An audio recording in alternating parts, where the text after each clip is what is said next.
as mentioned earlier, our assistant for this project at this point in time is Amanda. Amanda has zero training previously in anything that we're about to do, which is kind of handy and maybe a little scary at the same time. So we're talking about assists. So our first assist is basically your garden variety dollar store or possibly freebie umbrella. Keep them rolled up unless of course it's raining, and then they'll be open. But you're able to carry these on your person, and it's no threat to anyone when it's all rolled up and nobody thinks very much about it. But interestingly enough, especially when they're all rolled up nice and tight, they provide an element of blunt force that you can use. Obviously you're not trying to knock anyone out, but you're going to be hitting targeted areas which just are going to be here, the jaw, right? You're going to be hitting, you can hit muscle groups, arms. If someone's reaching for you, you can be just basically hitting the hands away using like so. You can also use them as thrusting or as hammering weapons, assists. So essentially, here, what we want to try and do is, rather than putting a lot of just shoulder muscle into a strike like this, you're actually going to be doing more of a crossing motion, because you're using, this is more of a natural, your arm tends to fall on these angles as opposed to a straight up and down. Straight up and down is, it's fired by a muscular tension as opposed to this, which is more gravity. So if you notice the difference, just try raising it up and then bringing it down in a hammering motion versus a cutting motion. Right? Yeah, it's like You should find that one's actually a little bit easier. yeah. Get like the full like shoulder into it as well. Like get the full free rein. Yeah. That's it. Good. So essentially, here, if we're in a close situation like this and contact is unavoidable, so essentially what you want to be doing, just take this, you're going to be cutting down, you're going to be doing that X pattern, and you're going to be trying to hit in here, collarbone, the neck, the carotid, the jugular, the side of the jaw, the temple.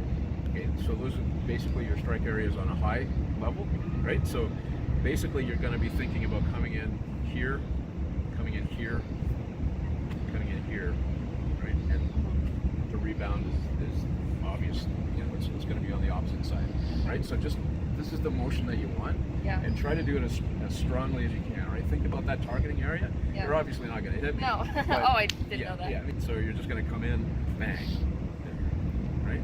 Yeah. Put some hip into it, and just let the arm swing. Because basically you're using gravity as your friend for that. Yep, that's Yeah. it. That's it. Right. Okay. What you can do again with the hammering motion, it's still going to be an angular motion like this. You're going to be coming into the side of the jaw, into the temple, possibly into the nose, right? Side of the neck, right? So here like this, right? Down, down, down. For this though, like for that bit, it would be like the proximity would be a lot closer. Yeah, like I'm like right here, and you're trying to take advantage of that. Yeah. Right? So finally, with this, you can do a thrusting motion as well. This gives you a little bit of a distance, right? A little bit of a ranging thing. So you're going to be headed for the solar plexus, or just right at the navel. It's kind of interesting. If you hit this area right in here properly, you're going to fold the person over, and it's going to be almost an automatic response. If you now just kind of push in right there, push in a little harder, there's nothing I can do to keep my hips locked, right? Right. You're going to hit that point, and you're just going to shove, and I'm going to go over like this. Okay. Also, obviously, the groin, thrusting up towards the groin, that kind of area. Okay. So these are just kind of things that you can do.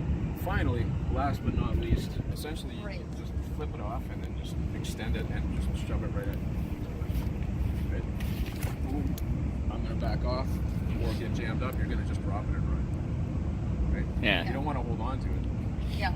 So that's essentially what you're going to do. And I'm pretty certain that your assailant is not going to pick it up and chase you with it. Yeah, right? I know. So they're just going to leave it behind. So we're going to do a demonstration. We're going to keep it slow and break it down into component parts first, and then we're going to try and do it at speed without anyone getting hurt, which is PV.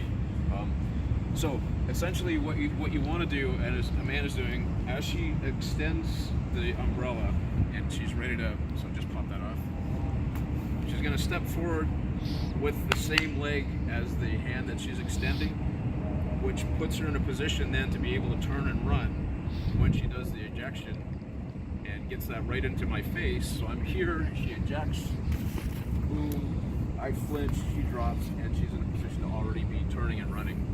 One of the things that we do say as well, since it's an urban environment, when you turn and run, scream at the top of your lungs to try and attract attention to come and help you out in a situation, because you may still need it. If your bad guy's a fast runner or recovers quickly, it's best to be making all sorts of noise so people know that you're in distress. So we're going to do this a little bit faster now. Yeah, so make sure it's two-handed. Have your primary hand set on the handle, the other one flicks it open, and then you can open it up. Yeah. So left, flip, right. Yeah. So I'm presenting the thread, I'm coming in close, flip, boom, and she's off. I mean, I can try to do that faster. I'm still trying to figure out my movement. Yeah, just give yourself enough space between each other so you can step into it just a bit more. So I'm stepping forward with the thread, you're stepping forward here. Again, Yeah. it's that counterintuitive thing where you're actually stepping into it first. Right. Right? Okay. So I'm coming forward, you're coming forward, boom. Okay. All right. Right. Nice. Yeah. Good shot. There you go. Get that, Yeah. that was good. That was perfect. One of the things that is worth discussing, the smaller of the umbrellas that we were using didn't have a lanyard. A lot of people, if you notice, a lot of people just tend to carry their umbrella with the lanyard around their wrist. If you're using this in a self-defense situation, the problem being that if I catch it, now you're hooked up and I've still got you. Okay? So in a situation like this where you have a lanyard, if you think you're going to be in trouble, make sure that that's always on the outside. You can wrap your fingers around it so it's not hanging down, and that can be grabbed, but it's not in contact with you, it's not jamming you up. And so anything else that's being done with the umbrella is still going to be the same way. Okay? So just a small but important part of the thing that can actually save you some grief later on.